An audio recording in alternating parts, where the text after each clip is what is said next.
जरा सोच के देखो, अगर तुम्हें तुम्हारे घर से ही निकाल दिया जाए क्योंकि तुम तो बस एक डीमन हो, और तुम्हारे सामने वो पर्सन हो जिसे तुम सबसे ज्यादा प्यार करते हो, और उसे भी एक डीमन आके मार दे, लेकिन तुम्हारे पास एक ऐसी एबिलिटी होएगी जिसे तुम सामने वाले पर्सन को मारोगे तो उसकी एबिलिटी तुम्हारे पास आ जाएगी। तो भाई ये सच में एनीमे बहुत ही ज्यादा इंटेंस है, तो इसे बिल्कुल भी मिस मत करना, लास्ट तक जरूर देखना। मैं इसी वीडियो में इसका फर्स्ट पार्ट कवर करने वाली हूँ। एपिसोड के स्टार्टिंग में हम देखते हैं एक प्यारी सी गर्ल को। भाई वो तो काफी ज्यादा रो रही होती है, तभी वो बोलती है, प्लीज प्लीज डैड डैड मुझे मुझे मत मारो, मुझे मुझे मत निकालो घर से। लेकिन यहाँ पे तो उसके फादर उसको मारते ही जाते हैं और उसको हाथ पकड़ के बोलते हैं, तुम मेरी लाइफ की सबसे बड़ी गलती हो, तुम्हें पाना तो मेरी लाइफ में सबसे नुकसानदायक था, तो तुम मेरे घर से निकल जाओ। यहाँ पे तो उसके फादर उसको सच में घर से बाहर निकाल देते हैं। हालांकि वो गर्ल तो भाई अपने भाई से भी हेल्प मांगती है कि प्लीज प्लीज आप समझाओ ना, लेकिन यार यहाँ पे उसका भाई भी कुछ नहीं कर पाता, वो चाहते हुए भी कुछ नहीं कर पाता, क्योंकि अगर वो कुछ करने की कोशिश करता तो उसके डैड उसको भी बाहर निकाल देते, जैसे उसकी बहन को निकाला था। उसे तो एक स्टोर रूम में बंद करके चले जाते हैं। उसके बाद हम देखते हैं उस गर्ल के ब्रदर को जिसका नाम होता है चिंता। भाई वो तो वहीं पे खड़ा होता है और वो ये सब कुछ सोच रहा होता है कि यार मैं क्या करूं कि मैं अपनी बहन को बचा लूं, क्योंकि उसको तो भाई देखा ही नहीं जा रहा होता, इतना ज्यादा जुल्म हो रहा है, वो कुछ कर ही नहीं पा रहा। लेकिन तभी यहाँ पे बहुत ही तेज तेज बारिश होने लग जाती है। तभी वो अपना अम्ब्रेला उठाता है और अपनी सिस्टर के पास चला जाता है। जैसे यहाँ पे चिंता तो भाई स्टोर रूम में देखता है तो वहाँ पे तो उसकी बहन होती ही नहीं है। भाई वो तो काफी ज्यादा घबरा जाता है। यहाँ पे चिंता तो भाई सच में चिंता करने लग जाता है अपनी सिस्टर की, और इधर उधर देखता है कि कहाँ गई आखिरकार। तभी वो भागते भागते अपने घर के बाहर देखता है तो वहाँ पे उसकी सिस्टर खड़ी होती है जो कि बारिश में भीग रही होती है। यहाँ पे चिंता के सिस्टर का नाम होता है शिजुमे। तभी यहाँ पे चिंता अपनी सिस्टर को बोलता है, शिजुमे मुझे मुझे माफ कर दो, जब डैड तुम्हें मार रहे थे मुझे बचाना चाहिए था तुम्हें, लेकिन मैं भी क्या करूँ, मैं तो बहुत ही ज्यादा डर चुका था, प्लीज प्लीज मुझे माफ कर दो प्लीज। भाई तभी हम देखते हैं यहाँ पे शिजुमे को। भाई उसकी तो एक आंख बिल्कुल रेड हो चुकी होती है, बिल्कुल डीमन की तरह। तभी यहाँ पे शिजुमे देखती है और बोलती है, भैया प्लीज आप यहाँ से चले जाओ, नहीं तो डैड आपको भी मारेंगे मेरी तरह, और क्या पता घर से भी बाहर निकाल दे, तो आप ही चले जाओ, मुझे नहीं जाना। लेकिन तभी चिंता कहता है, अगर हम जाएंगे तो साथ में ही जाएंगे, मैं अकेला तो बिल्कुल नहीं जाऊंगा, तो चलो मेरे साथ। ये दोनों भागते भागते एक जगह पे पहुंचते हैं और वहाँ पे जाके बैठ जाते हैं, क्योंकि भाई बारिश तो बहुत ही ज्यादा हो रही होती है। हालांकि इनके पास तो भाई रहने के लिए भी कोई घर नहीं होता, कुछ नहीं होता, कुछ भी नहीं। तभी यहाँ पे एक पर्सन आता है। पर्सन तो भाई चिंता को कहता है, अगर तुम्हारे पास कोई रहने के लिए जगह नहीं है तो तुम मेरे साथ मेरे घर पे रह सकते हो, मुझे कोई प्रॉब्लम नहीं होगी अगर तुम्हें सही लगी तो, क्योंकि अगर तुम यहाँ पे ज्यादा देर तक बाहर रहोगे तो बीमार भी हो सकते हो। ये बात सुनकर तो भाई चिंता भी काफी टेंशन में आ जाता है और वो कहता है, हमें हमें चलना चाहिए। उसके बाद हम देखते हैं अगले सीन में, जहाँ पे हम देखते हैं यहाँ पे चिंटा, उसके सिस्टर और वो पर्सन। तभी यहाँ पे वो पर्सन चिंटा को बोलता है, तुम उठ गए, तो ये देखो ये है हमारा विलेज। उसके बाद वो पर्सन इन दोनों को अपने साथ अपने घर ले जाता है। यहाँ पे तो उस पर्सन की भाई एक बहुत ही प्यारी सी बेटी होती है जो कि इन सभी को देख के काफी खुश होती है। उसके बाद वो गर्ल उन दोनों के पास जाती है और खुद को इंट्रोड्यूस करती है, जहाँ पे वो बताती है कि मेरा नाम शिरायुकी सान है। तभी यहाँ पे चिंता भी अपने आप को इंट्रोड्यूस करता है और कहता है कि मेरा नाम चिंता है और ये है मेरी बहन शिजुके। यहाँ पे वो गर्ल तो भाई काफी खुश होती है इन दोनों से मिलकर। यहाँ पे तो काफी शाम हो जाती है। तभी यहाँ पे चिंता उस पर्सन को देखता है कि वो तो अपनी तलवार साफ कर रहा होता है। चिंता उस पर्सन से पूछता है कि क्या क्या आप समुराई हैं? तभी वो पर्सन बोलते हैं कि नहीं, मैं समुराई नहीं हूँ, बल्कि मैं तो एक सेंटिनल हूँ जो कि लोगों को डीमन से बचाते हैं। तभी हम देखते हैं यहाँ पे सीरिया, चिंता और शिजुके, ये तीनों की तीनों आपस में काफी अच्छे फ्रेंड्स बन जाते हैं। यहाँ पे तो ये तीनों की तीनों आपस में खेल रहे होते हैं, मस्ती मजाक कर रहे होते हैं, फुल एंजॉय कर रहे होते हैं भाई। तभी हम देखते हैं यहाँ पे सीरिया की एक फ्रेंड जो कि गेम खत्म होने के बाद, मतलब खेलने कूदने के बाद, वो अपनी मॉम के पास जाती है। तभी यहाँ पे चिंता सीरिया से कहता है कि सीरिया तुम्हारी मॉम नहीं दिखती मुझे, कहाँ है वो? तभी यहाँ पे वो बताती है कि मेरी मॉम इस विलेज की गॉडेस है, इसीलिए उनसे कोई भी आसानी से नहीं मिल सकता, और जो भी उनसे मिल सकता है वो तो काफी लकी पर्सन होते हैं, जैसे कि मेरे पापा और कुछ प्रीस्ट। हालांकि मैं तो उनकी बेटी हूँ, लेकिन मैंने भी आज तक उन्हें अच्छे से कभी देखा ही नहीं है।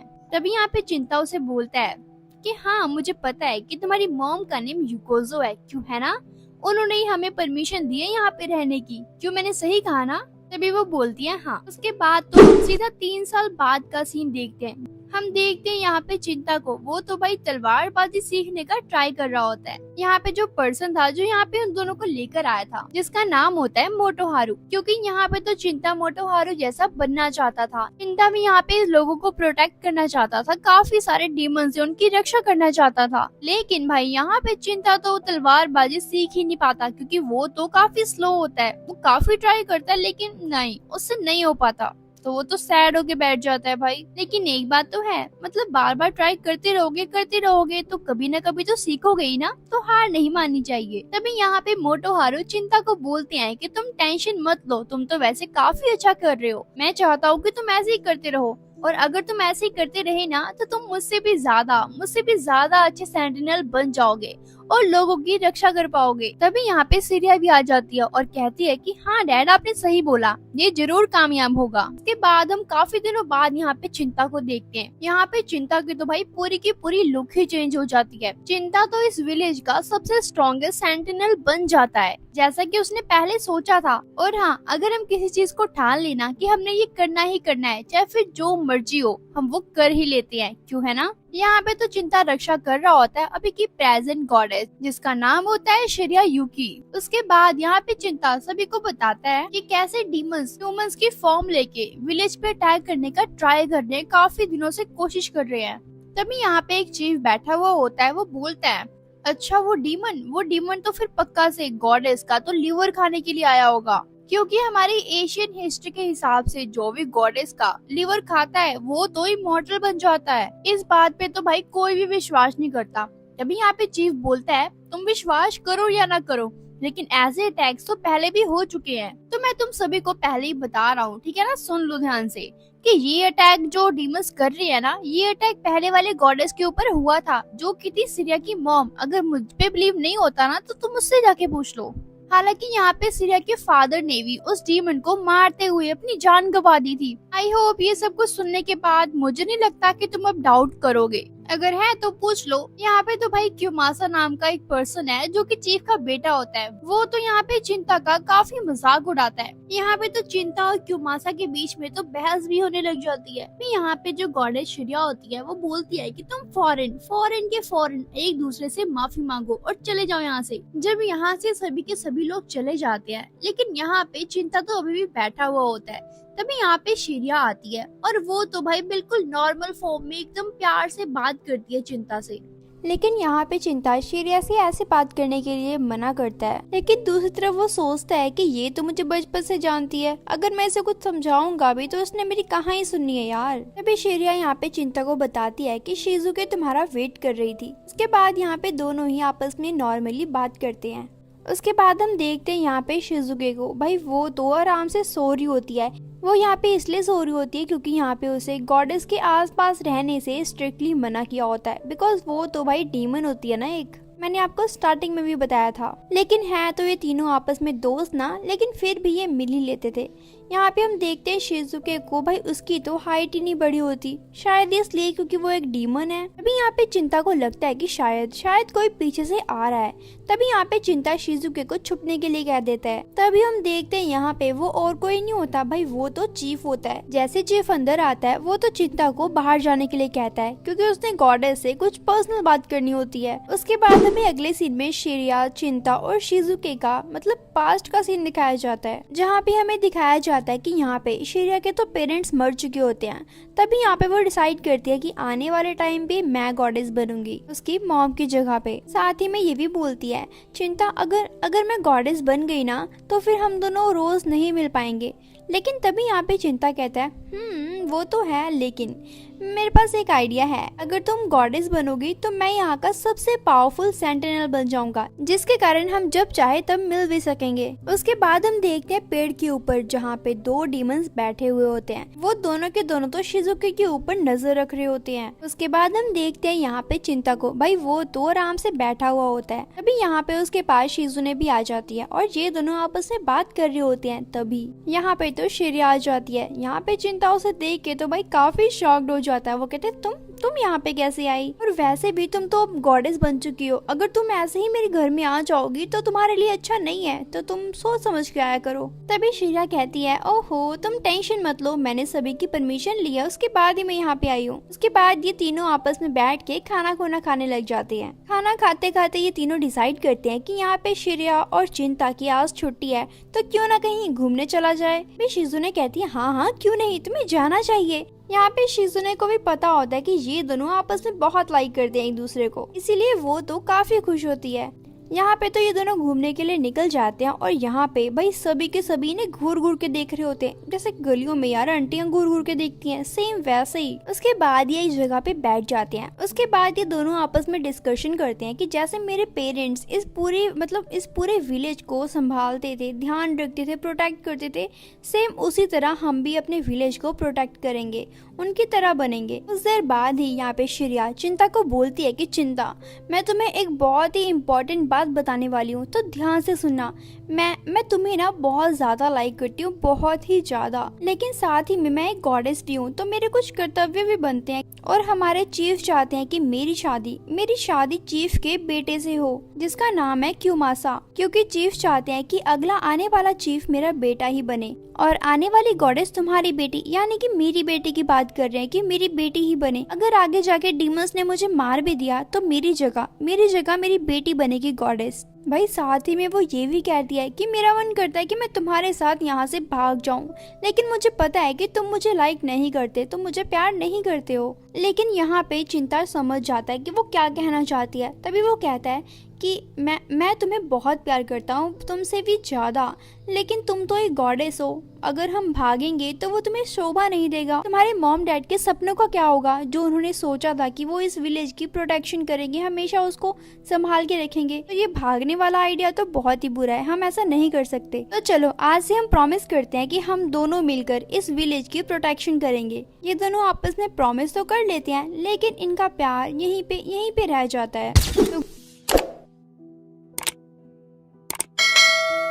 तो उसके बाद हम देखते हैं यहाँ पे विलेज चीफ का सीन। वो कहते हैं कि मुझे पता लगा है कि यहाँ पे कुछ डीमन ना घुस चुके हैं। तभी वो चीफ को कहता है चीफ तुम्हें ये सब कुछ खत्म करना होगा, तो जल्दी जाओ और उन डीमंस को मार दो।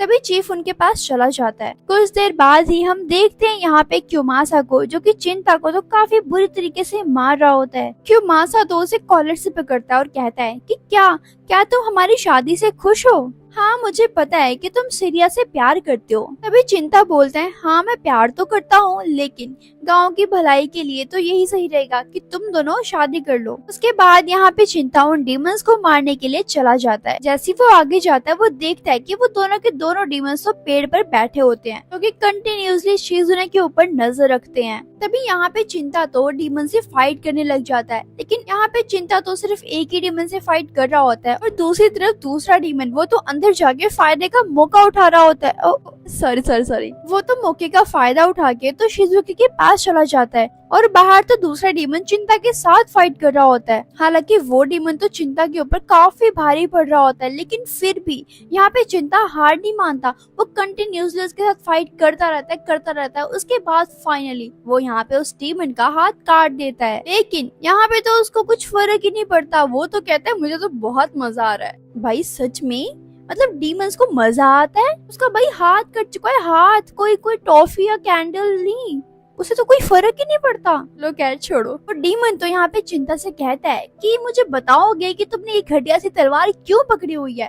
तभी यहाँ पे चिंता एक ठोक के जवाब देता है उसे, तुम जैसे घटिया लोगों को मारने के लिए और अपने वादे को पूरा करने के लिए। उसके बाद हम देखते हैं यहाँ पे शिजुने के पास जो डीमन आई होती है, उसे पता लग जाता है कि ये शिजुने भी ना एक डीमन ही है। हालांकि वो तो एक इंसान फॉर्म में बैठी हुई है। भाई यहाँ पे वो डीमन तो शिजुके को भड़काने लग जाती है। वो कहती है देख भाई तेरा भाई डीमन से लड़ रहा है, क्योंकि तू तो एक खुद ही डीमन है ना, तुझे अच्छा लग रहा है कि तेरा भाई एक डीमन को फाइट करके मार रहा है। वो देख उसने हाथ भी काट दिया। मतलब ये डीमन तो भाई शिजुके के मन में पूरी तरह से मतलब जहर घोल रही थी भाई, जहर। और कहती है कि तुम क्या जाओगे नहीं उसे बचाने के लिए? तुम्हारा भाई है वो, आखिरकार जाओ। लेकिन यहाँ पे शिजुने मना कर देती है। तभी यहाँ पे वो शाते से डीमन, भाई वो तो गली की आंटियों की तरह होती है कि दूसरों के मन में ना जहर घोल देना, सेम वैसा ही। तभी यहाँ पे वो डीमन उसे दिखाती है कि कैसे चिंता और शिरिया उसे आगे जाके धोखा देने वाले हैं। ये बात सुनकर तो भाई शिजुके का गुस्सा तो भाई 7वें आसमान पे पहुंच जाता है और वो बाहर जाने के लिए रेडी हो जाती है। बाहर तो यहाँ पे अभी भी उस डीमन की और यहाँ पे चिंता की दोनों की फाइट चल रही होती है। यहाँ पे वो डीमन तो अभी भी चिंता के ऊपर तो काफी भारी पड़ रहा होता है, लेकिन अब तो भाई पूरी गेम ही पलट जाती है। यहाँ पे वो डीमन तो चिंता का एक हाथ काट देता है और साथ ही में उसकी तलवार के 2 टुकड़े भी कर देता है। लेकिन तभी यहाँ पे चिंता पैनिक नहीं करता, वो उस तलवार के टुकड़े को उठाता है और उस डीमन के दिल पे मार देता है, जिसकी वजह से फाइनली यहाँ पे वो डीमन तो मर जाता है। यहाँ पे वो डीमन तो मरते मरते एक लाइन बोलता है कि हम सभी डीमंस बस इसलिए आए थे ताकि हम अपने से भी पावरफुल डीमन को ढूंढ सके, और वो मर जाता है। ये बात सुनकर तो भाई चिंता को फाइनली पता लग ही जाता है कि वो किसकी बात कर रहा है। यहाँ पे तो वो शिजुने की बात कर रहा होता है। उसी के साथ दूसरी साइड हम देखते हैं क्यूमासा को। वो तो यहाँ पे शिजुके को ये पूछता है कि क्या तुम इस शादी से खुश हो, लेकिन यहाँ पे तो शिरिया ये बात सुनकर रोने लग जाती है। वो कहती है हम दोनों प्यार तो करते हैं, लेकिन अपनी खुशी के लिए, हमें अपने प्रॉमिस के लिए ये शादी करनी होगी और मैं इस शादी के लिए रेडी हूँ, तुम चिंता मत करो। यहाँ पे ये दोनों बात कर ही रहे होते हैं, लेकिन तभी यहाँ पे शिजुने आ जाती है, और वो भी उस गंदी सी डीमन के साथ जिसने उसके पूरे मन में भाई जहर खोल दिया होता है उन दोनों के रिगार्डिंग। यहाँ पे तो शिरिया शिजुने को देख के तो रोने लग जाती है और कहती है मैंने अपने भाई को और तुम्हें एक साथ देखने के लिए, एक साथ खुश देखने के लिए अपने आप को इतने सालों से एक ह्यूमन फॉर्म में रखा। अगर मैं चाहती तो मैं डीमन की फॉर्म में आ सकती थी, लेकिन तुम मुझे धोखा दोगी, ये मैंने कभी नहीं सोचा था। यहाँ पे तो शिरिया सोचती है कि शायद इसे शादी की बात पता लग गई है, तभी ये मुझे ऐसे बोल रही है। तभी यहाँ पे वो इसे क्लैरिफाई करने के लिए बोलती है शिजुने मेरी बात सुनो, मैं ये शादी सिर्फ और सिर्फ विलेज की भलाई के लिए कर रही हूँ। लेकिन तभी यहाँ पे शिजुने के साथ जो डीमन होती है भाई, वो तो उसे भड़काना फिर से स्टार्ट कर देती है और साथ ही में उसे एक तलवार दे देती है और कहती है तुम शिरिया को मार दो। उसके अगले सीन में हम देखते हैं यहाँ पे चिंता का सीन। वो तो देखता है कि उसका हाथ तो भाई पूरी तरीके से सही हो गया है, क्योंकि यहाँ पे फाइट के दौरान तो उस डीमन ने चिंता का हाथ काट दिया था, लेकिन यहाँ पे उसका हाथ वापिस आ गया था। उसे समझ नहीं आता ये कैसे हुआ, लेकिन वो कहता है छोड़ो, मुझे हाथ से मतलब है, हाथ आ गया ना बस। तभी वो देखता है कि पूरे के पूरे विलेज में भाई आग लग गई होती है सारी तरफ। उसके बाद हम देखते हैं यहाँ पे शिजुने को। वो तो भाई अपनी असली डीमन फॉर्म में आ जाती है और वो तो शिरिया को मारने के लिए बिल्कुल रेडी होती है। उसकी आईज एकदम डेविल की तरह लग रही होती हैं। तभी यहाँ पे एकदम से एंट्री होती है चिंता की। यहाँ पे चिंता तो सबसे पहले जाके शिरिया को हग करता है, और जैसे वो हग करता है ना भाई उसका तो पूरा का पूरा गला ही उड़ जाता है। चिंता तो भाई अपने प्यार को, अपने दिल को, अपनी जान को ऐसे मरते हुए देख के उसके तो भाई होश उड़ जाते हैं। उसको तो इतना ज्यादा गुस्सा आता है भाई, किसको गुस्सा नहीं आएगा, क्योंकि उसे पता नहीं होता कि ये किसने किया है। लेकिन वो अपनी तलवार निकालता है और मारने के लिए जाता ही है, लेकिन वो देखता है कि वो डीमन तो भाई उसकी बहन है शिजुने। वो तो हैरान हो जाता है और कुछ कर भी नहीं पाता और कहता है शिजुने आखिरकार तुमने शिरिया के साथ ऐसा क्यों किया। तभी यहाँ पे शिजुने बोलती है क्योंकि वो दोनों के दोनों तुम्हें धोखा दे रहे थे और मैं नहीं चाहती कि वो तुम्हें धोखा दे, इसलिए मैंने ऐसा सब कुछ किया। लेकिन ये बात सुनकर तो भाई यहाँ पे चिंता को तो और भी ज्यादा गुस्सा आ जाता है। वो कहता है तुम्हें शर्म आ रही है कि तुमने उस पर्सन को मार दिया जिसने बचपन से तुम्हारा ख्याल रखा, तुम्हारी देखभाल की। तुमने तो जरा सा भी नहीं सोचा, तुम तो मेरी पहले वाली बहन तो बिल्कुल भी नहीं रही हो, तुम तो बिल्कुल चेंज हो गई हो। उसके बाद तो भाई यहाँ पे एकदम से चेंजेस आते हैं चिंता की बॉडी में, जो कि उसका हाथ पहले कट चुका होता है, उस हाथ में तो भाई डीमंस की पावर आ जाती है और वो धीरे धीरे करके डीमन की फॉर्म में आने लग जाता है, जिसकी वजह से वो और भी ज्यादा गुस्से में आता है और शिजुने को मारने के लिए जाता है। यहाँ पे शिजुने तो अपने भाई को देख के कहती है कि क्या आपने भी मेरा साथ छोड़ दिया। तब फिर से उसे मारने का ट्राई करता है, लेकिन तभी यहाँ पे वो डीमन लेडी आ जाती है जो कि चिंता को भड़का रही थी। वो आ जाती है बीच में। यहाँ पे शिजुने को तो भाई भागने का मौका मिल जाता है, लेकिन वो जाते जाते बहुत रो रही होती है और कहती है आखिरकार मेरे भाई ने भी मेरा साथ छोड़ दिया। आज से मैं ये वादा करती हूँ कि मैं इस पूरी दुनिया को खत्म कर दूंगी। चिंता, अगर तुम उसके बाद भी मेरे सामने आ गई ना तो मैं तुम्हें भी मार दूंगी, क्योंकि तुमने मेरा साथ छोड़ा है। मैं इस बात को तो बिल्कुल भी नहीं भूलूंगी, कभी भी नहीं। ये बात बोलते ही शिजुने वहाँ से चली जाती है। यहाँ पे तो चिंता ने उस डीमन लेडी को काफी बुरी हालत कर दी होती है, उसको मार मार के। तभी वो लेडी यहाँ पे चिंता को बोलती है, तुम्हारी बहन शिजुके अब तो वो पूरी तरीके से डीमन बन चुकी है, इमॉर्टल डीमन बन चुकी है। उसके बाद तो भाई यहाँ पे चिंता तो काफी रोने लग जाता है, काफी जोर जोर से। और यहाँ पे वो श्रेया की बॉडी को हग करके कहता है कि मुझे माफ कर दो श्रेया, मैं तुम्हें बचा नहीं पाया, मुझे माफ कर दो। गाइस, इसके बाद से अगर तुम स्टोरी मिस कर दोगे ना तो तुम बहुत ही बड़ी गलती करोगे। तो मैं तो कहूंगी इसके बाद से जरूर से देखना, काफी इंटरेस्टिंग सीन्स होने वाले हैं और काफी मजा आने वाला है। उसके बाद हम देखते हैं यहाँ पे चिंता को, जो कि बैठा हुआ होता है और अपने मन ही मन में सोच रहा होता है जो भी कुछ मेरे साथ हुआ वो सिर्फ और सिर्फ डीमन की वजह से हुआ। तो यहाँ पे जितने भी डीमंस है ना, मैं उन सभी को मार दूंगा, चाहे मुझे लास्ट में खुद को मरना क्यों ना पड़े। लेकिन मैं इन सभी डीमन को तो बिल्कुल भी नहीं छोड़ूंगा, क्योंकि इन डीमंस ने ही मेरी पूरी लाइफ खराब कर दी। इन सभी के बीच में अगर मुझे कोई ऐसा मौका मिला कि मैं अपनी बहन को उस डीमन फॉर्म से निकाल सकूं, बचा सकूं उसे, तो मैं जरूर से करूंगा। लेकिन अगर कुछ ऐसा नहीं हो पाया तो चाहे मुझे अपनी बहन को क्यों ना मारना पड़े, मैं सभी डीमन को खत्म करना चाहता हूँ, ये मेरा प्रॉमिस है और मैं करूंगा भी। यहाँ पे चिंता ये सब कुछ सोच रहा होता है, लेकिन तभी यहाँ पे इस विलेज के चीफ आ जाते हैं और कहते हैं चिंता से, चिंता मुझे माफ कर दो, क्योंकि ये सब कुछ जो भी हो रहा है ना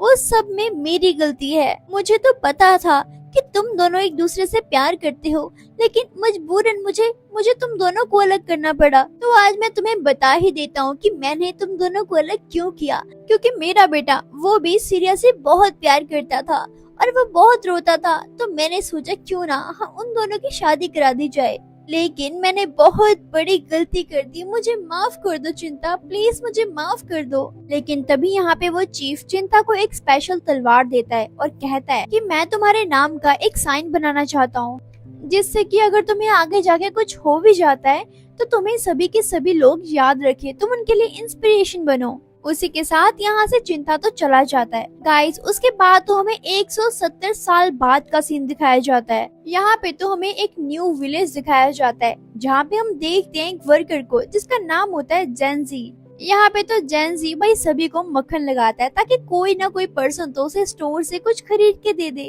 और यहाँ पे उस एम्प्लॉय का जो बॉस होता है वो यहाँ पे अपनी चिंता से मिलना चाहता है। भाई यहाँ पे तो अपनी चिंता का नाम भी चेंज हो जाता है। यहाँ पे तो चिंता का नवा नाम होता है जिनिया।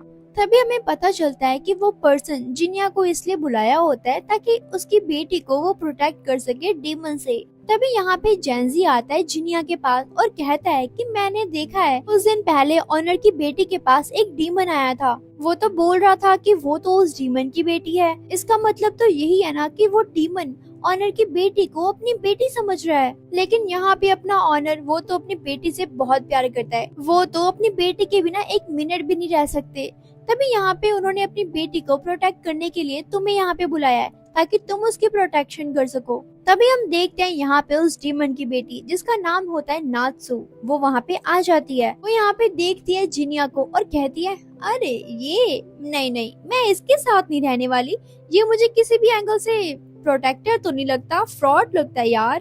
तभी वो अपने फादर से कहती है, डैड मैं इसके साथ नहीं जाऊंगी। हालांकि यहाँ पे वो ऑनर अपनी बेटी को समझाने की बहुत कोशिश करते हैं, लेकिन वो तो मानती ही नहीं है। वो कहती नहीं, मैंने बोला ना मैंने नहीं जाना तो मतलब नहीं जाना। तभी हम देखते हैं रात का सीन, जहाँ पे हम देखते हैं नात्सु को, वो तो सोने वाली होती है लेकिन वो सो नहीं पा रही होती। उसे नींद तो बहुत आती है लेकिन उसे डर भी बहुत लगता है। तभी यहाँ पे नात्सु जेंजी को अपने गेट के बाहर बैठा देती है ताकि कोई डीमन ना आ पाए और ना ही उसे कोई मार सके।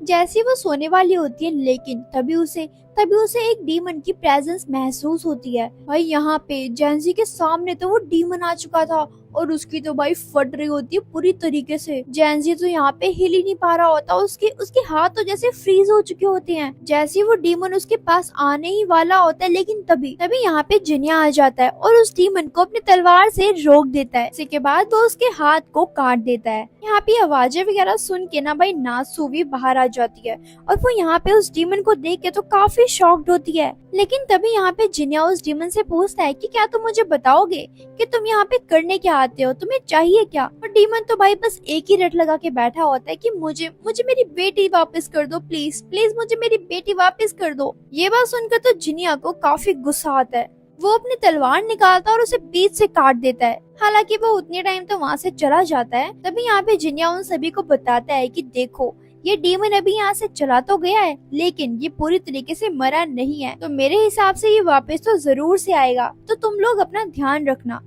उसकी अगली मॉर्निंग में हम देखते हैं उस वर्कर को जो कि जिनिया के पास आता है और कहता है, प्लीज प्लीज तुम नासु की ना प्रोटेक्शन करके रखना, मुझे ना उसकी बहुत टेंशन हो रही है। पता नहीं वो डीमन उसके साथ क्या करना चाहता है। तभी यहाँ पे जिनिया उसे कहता है कि पहले मुझे एक बात बताओ कि तुम्हारे बॉस इस नात्सु को कहाँ से लेकर आए थे और कब? तभी वो वर्कर बताता है कि मेरे एक रिलेटिव थे जिसके यहाँ से नात्सु को लेकर आए थे। उसके बाद से मेरे बॉस ने नात्सु को अपने साथ रखना शुरू कर दिया, उसे अडॉप्ट कर लिया। लेकिन अगर तुम सोच रहे हो कि जिनिया एक डीमन है, लेकिन तुम यहाँ पे गलत हो, क्योंकि अगर वो एक डीमन होती ना तो मेरे बॉस उसे कभी भी एक्सेप्ट नहीं करते। ऐसा मैं इसलिए कह रहा हूँ क्योंकि मेरे ऑनर की वाइफ को एक डीमन ने मार दिया था, जिसके बाद से मेरे ऑनर तो भाई डीमन से बहुत नफरत करने लग गए थे। तो अब तुम खुद समझ सकते हो कि क्या सही है और क्या गलत है। उसके बाद हम देखते हैं यहाँ पे सीधा रात का सीन, जहाँ पे जिनजू और जिनिया दोनों के दोनों बैठे होते हैं नात्सु की प्रोटेक्शन करने के लिए, ताकि उसे कोई डीमन आके ना मार दे। तभी यहाँ पे नात्सु जिनिया से पूछती है कि क्या मैं तुमसे एक क्वेश्चन पूछूं? तभी यहाँ पे जिनिया बोलता है, हाँ पूछो। तभी यहाँ पे नात्सु कहती है कि कोई ह्यूमन का बच्चा डीमन का बच्चा हो सकता है क्या? तभी यहाँ पे जिनिया बोलता है कि हाँ वैसे ये पॉसिबल है। तभी यहाँ पे नात्सु कहती है, ओ फिर तो मुझे लगता है कि मैं उस डीमन की ही बच्ची हूँ।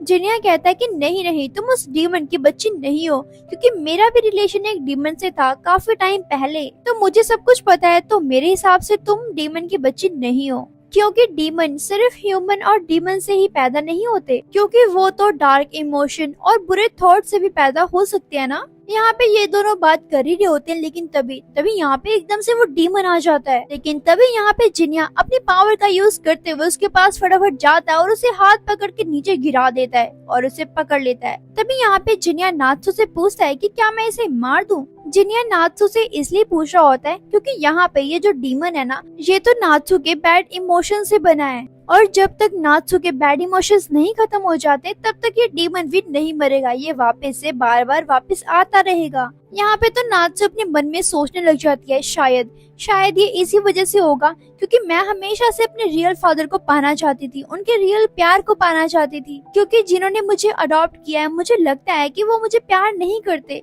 शायद मैंने अटेंशन पाने के लिए ये सब कुछ किया है, असली डीमन तो शायद मैं ही हूँ। तभी यहाँ पे वो वर्कर नात्सु को समझाता है कि नहीं तुम गलत सोच रही हो, ऐसा कुछ भी नहीं है। तभी नात्सु रोना बंद करती है और गुस्से में आके बोलती है, जिनिया तुम उस डीमन को खत्म कर दो। के बाद यहाँ पे जिनिया तो उस डीमन को खत्म कर देता है। उसके मरने के बाद यहाँ पे तो व्हाइट स्मोक निकलने लग जाती है, लेकिन कुछ देर बाद ही वो डीमन तो भाई फिर से वापस आ जाता है। ये देखकर तो फाइनली जिनिया भी समझ जाता है कि ये डीमन तो असल में जिनिया की मॉम होती हैं, जो कि यहाँ पे शिजुने को ढूंढने के लिए आई होती हैं। लेकिन उसको थोड़ा दुख तो होता है, लेकिन फिर भी यहाँ पे जिनिया उसको पूरी तरीके से खत्म।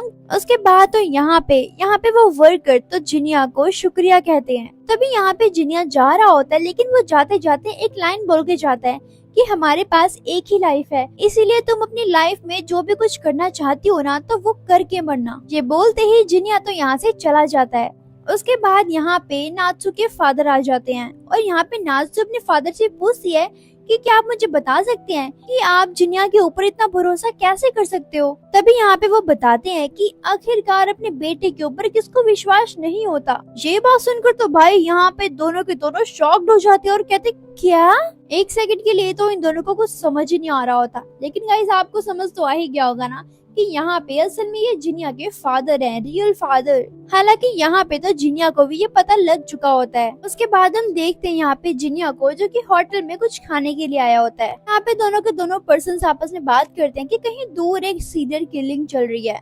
जब यहाँ से जिनिया जा रहा होता है तो वो दोनों के दोनों पर्सन कहते हैं कि ये देखने में तो एक डीमन स्लेयर लगता है। यहाँ पे जिनिया तो ये सारी बातें सुन रहा होता है और कहता है इसका मतलब ये सारा का सारा काम डीमंस का है, तो मैं तो उन्हें नहीं छोड़ूंगा और मैं वहाँ पे जरूर से जाऊंगा।